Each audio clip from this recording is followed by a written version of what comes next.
தேசிய நெடுஞ்சாலைகளில் பயணிக்கும் போது நம்ம போகிற கார்லேயோ லாரிலேயோ ஜீப்லேயோ ஃபாஸ்டேக் ஸ்டிக்கர் இல்லை அப்படின்னா நம்ம செலுத்த வேண்டிய கட்டணத்தை 2 மடங்காக கட்டியாகணும்னு மத்திய அரசாங்கம் நேற்று ஒரு அறிவிப்பு வெளியிட்டிருந்தாங்க. அப்படின்னா ஃபர்ஸ்ட் ஆஃப் ஆல் ஃபாஸ்டேக்னா என்ன, இது தொடர்பாக நேற்று என்ன அறிவிப்பு வெளிவந்தது, நீங்கள் உங்களுடைய வாகனத்துக்காக எப்படி இந்த ஃபாஸ்டேக்கை வாங்கிக்கலாம் அண்ட் இந்த ஸ்டிக்கர் எல்லாருக்கும் கட்டாயமாக தேவைப்படுமா, அப்படி என்ன இதில் பெனிஃபிட்ஸ் இருக்குது, இந்த மாதிரியான ஒரு சில கேள்விகளுக்கு இந்த வீடியோவில் ஒரு கிளியரான பதில் கிடைக்கும். ஸோ இந்த வீடியோ முழுவதையும் ஃபுல்லாக ஸ்கிப் பண்ணாமல் பாருங்கள். அண்ட் மேலும் இந்த மாதிரியான இன்ஃபர்மேட்டிவான வீடியோஸ்லாம் நான் யூடியூப்பில் போடணும்னு நினச்சிங்கன்னா சப்ஸ்கிரைப் கிட்ட இருக்கிற பெல் ஐக்கானையும் சேர்த்து ப்ரெஸ் பண்ணி விடுங்க. அது என்னை கொஞ்சம் என்கரேஜ் பண்ணுற விதமாக இருக்கும். Welcome to the channel சிபிரோஸ்.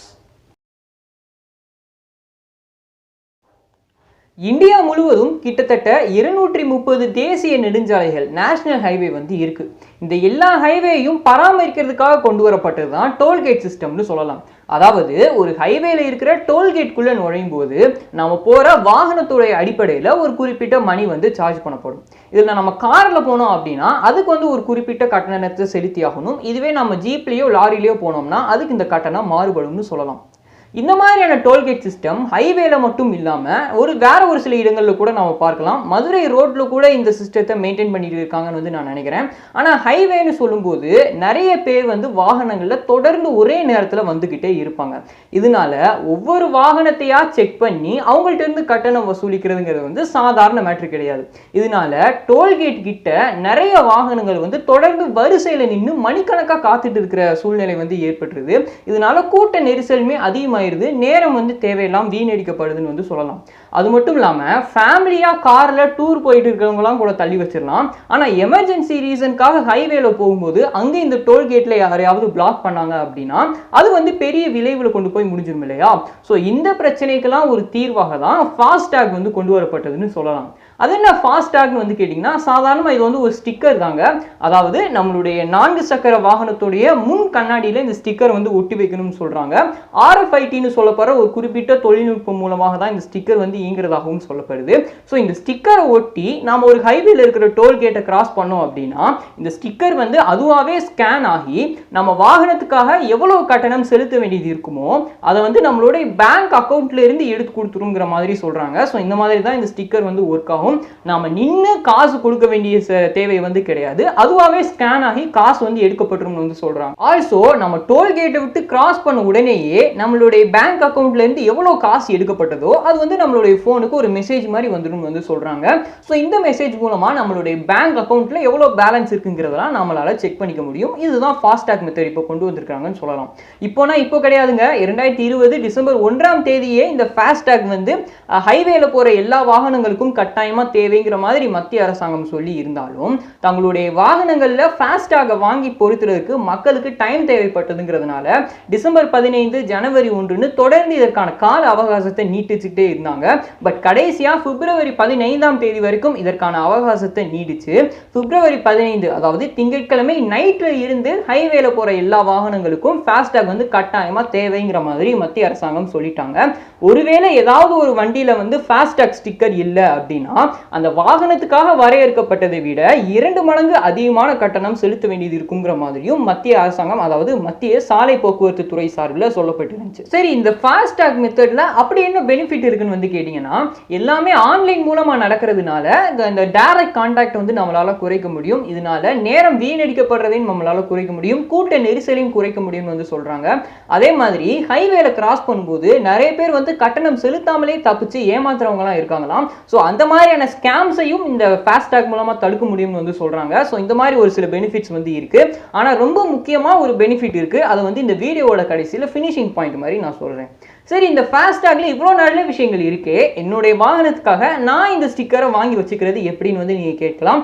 அதற்கான பதிலை சொல்லணும் அப்படின்னா இப்போதைக்கு மத்திய அரசாங்கம் அந்த டோல்கேட்டுக்கு கிட்டே முகாம்கள் அமைச்சு அதன் மூலமா ஃபாஸ்டேக் கொடுத்துட்டு இருக்காங்களாம். ஸோ அங்கிருந்தும் உங்களுக்கான ஸ்டிக்கர் வாங்கலாம். அப்படி இல்லை அப்படின்னா HDFC, ICICI, ஆக்சிஸ், கோடாக் மாதிரியான அங்கீகரிக்கப்பட்ட வங்கிகள் மூலமாகவோ அமேசான், Paytm மாதிரியான ஒரு சில அப்ளிகேஷன்ஸ் மூலமாகவோ driving licence, PAN card, Aadhaar card, passport மாதிரியான விஷயங்களை யூஸ் பண்ணி உங்களுக்கான ஃபாஸ்டேக் ஸ்டிக்கரை நீங்க வாங்கலாம். அப்படி அந்த ஸ்டிக்கரை வாங்கும்போதே உங்களுடைய வாகனத்துடைய ரெஜிஸ்ட்ரேஷன் நம்பரையும் உங்களுக்கான ஃபோன் நம்பரையும் நீங்கள் வந்து பதிவு செஞ்சிடணும்.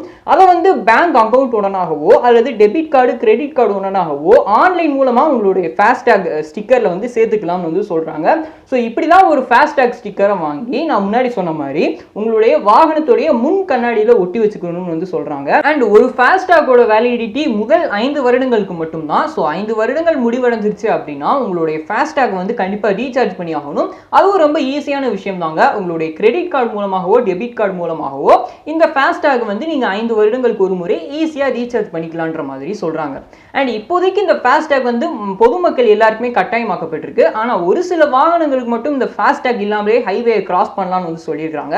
ஸோ அது வந்து ஒரு பெரிய லிஸ்ட்னு வந்து சொல்லலாம். ஸோ அந்த லிஸ்ட்டை வந்து நான் டிஸ்கிரிப்ஷன் பாக்ஸில் வந்து கொடுக்குறேன். ஸோ இந்த வீடியோவை நீங்கள் வெர்டிகலாக பார்த்துட்டு இருந்தீங்க அப்படின்னா கீழே இருக்கிற ஆரோ மார்க்கை கிளிக் பண்ணாலே டிஸ்கிரிப்ஷன் பாக்ஸ் வந்து ஓப்பன் ஆகும். ஸோ அந்த டிஸ்கிரிப்ஷன் பாக்ஸில் நான் கொடுத்துருக்கிற லிஸ்ட் வந்து வேணும்னு நினச்சிங்கன்னா அதை வந்து நீங்கள் ரீட் பண்ணிக்கலாம், இல்லாட்டி விட்டுறலாம்.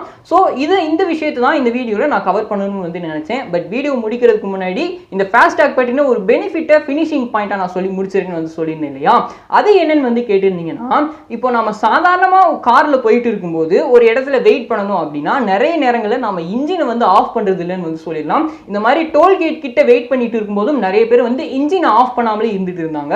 இதனால சுற்றுச்சூழலில் மிகப்பெரிய பாதிப்பு வந்து ஏற்படும்னு சொல்லலாம்.